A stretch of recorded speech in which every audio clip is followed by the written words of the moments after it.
नहीं, में और टीम से उसकी जरूरत नहीं है।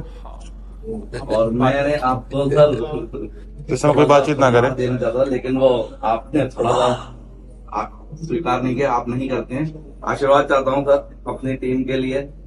और आ जाइए। सर शॉल की परमिशन अगर दे सके तो। नहीं, इसमें क्या है कि शॉल अर्पित करना चाह रहे थे आपको। नहीं, हमारा क्या है कि एक एक मिनट आप से देखो, ये परमार्थ मार्ग है, अलग अलग भगवान की सेवाएं हैं। आप भी जो कर रहे हैं हमारी सृष्टि की बात है। हम लोग वैरागी हैं, भगवत मार्ग के पथिक हैं। हमें जितना वस्त्र चाहिए उतना, जितना भोजन चाहिए उतना। इसके बाद जैसे हमसे कोई परिचय बताता है, समझना आप कि हम अमुक पदाधिकारी हैं, हम अमुक पद में हैं। देखो भाई, हम ये सुनने के लिए बाबा जी नहीं हुए, हम तुम्हें सुनाने के लिए बैठे कि तुम जिसमें हो उससे भी आगे का मार्ग है।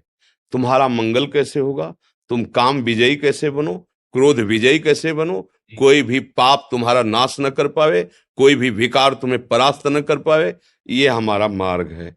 अब जब हमने देखा कि चुनरी माला ओढ़ाने से और आपका जो पद है उसको डालने से यहाँ भीड़ लगने लगी, तो किसी को माला नहीं, किसी को चुनरी नहीं और किसी से परिचय नहीं। आप हमारे प्रभु का परिचय यदि जानना चाहते हो तो हम बाबा जी इसीलिए बैठे हैं। हम आपको परिचय बताएंगे और वो ये बताएंगे कि आपका जीवन कैसे मंगलमय और उन्नतिमय हो। अब क्या है कि हमारा उद्देश्य नहीं है, नहीं गुरु जी वो तो आपका हाँ, इसीलिए इसीलिए हम जो ये कड़ा शासन लगा दिया, अभी 3-4 दिन हुए हैं।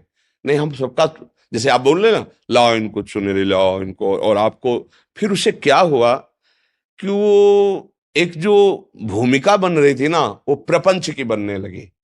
वो हमारे यहाँ नहीं होगा। हमारे यहाँ जिस पद में, उससे भी ऊंचे पद में पहुंचाने की बात है। परम पद में स्थित होती है देश की, चाहे खेल में हो, चाहे आप जिस विभाग में हो, आप हमारे देश की सेवा करें और स्वयं जितेंद्री बने, धर्मात्मा बने। ऐसा तो कोई बिरला ही प्रभु चाहता है। हमारे संघ का मतलब तुम्हारा अध्यात्म पुष्ट हो और जागतिक उन्नति भी पुष्ट हो। और अगर केवल यही व्यवहार रह गया ना कि हम ये हैं तो हम तुम्हें सम्मान कर रहे हैं, और दूसरा एक गरीब आ रहा है उसके लिए तो हम माला चुनरी कुछ नहीं दे पा रहे, क्योंकि हमारे पास इतने हैं भी नहीं। तो आपको इसलिए दे रहे हैं कि आप हजारों लोगों को धर्म में चलाकर उनको सुख दे सकते हैं। लेकिन फिर मुझे लगा कि ये ठीक नहीं है, ये ठीक नहीं, क्योंकि भगवान ही प्रेरणा देते हैं ना, सब खत्म, ना लेना ना देना, मगन रहना। हाँ, 50 संत, सैकड़ों संत और आप हजारों बैठते हो, बिजली पंखा चल रहा है, अगर 100-200 चढ़ा दिए तो वो जोड़ करके बिजली हो जाएगी, रोटी दाल, और वो तुम्हारे भरोसे नहीं है। अगर नहीं होगा ना तो भगवान जो करेंगे करेंगे, नहीं वैसे ही चले। हम इस स्थान को अध्यात्म में शुरू किया है, अध्यात्म में इसका विसर्जन होगा, चाहे प्राण चले जाए, हम प्रभु के लिए प्राण समर्पित। तो क्या हुआ, अपना परिचय जो हम देने के लिए बैठे कि हमारे प्रभु कितने करुणा में हुए, तो कोई सुनना बिरला ही चाहता है। सब अपना परिचय बताना चाहते कि हम कितने महान हैं।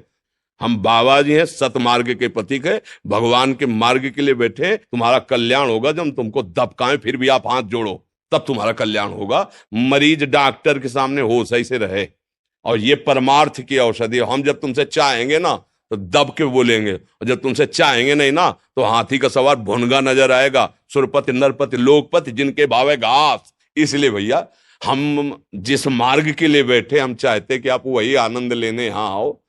आप क्या हो हमें जरूरत नहीं, आप हमारे प्रभु हो, प्रभु के हो, यही हम समझाने के लिए बैठे हो। तो हमारी बात समझ लीजिए।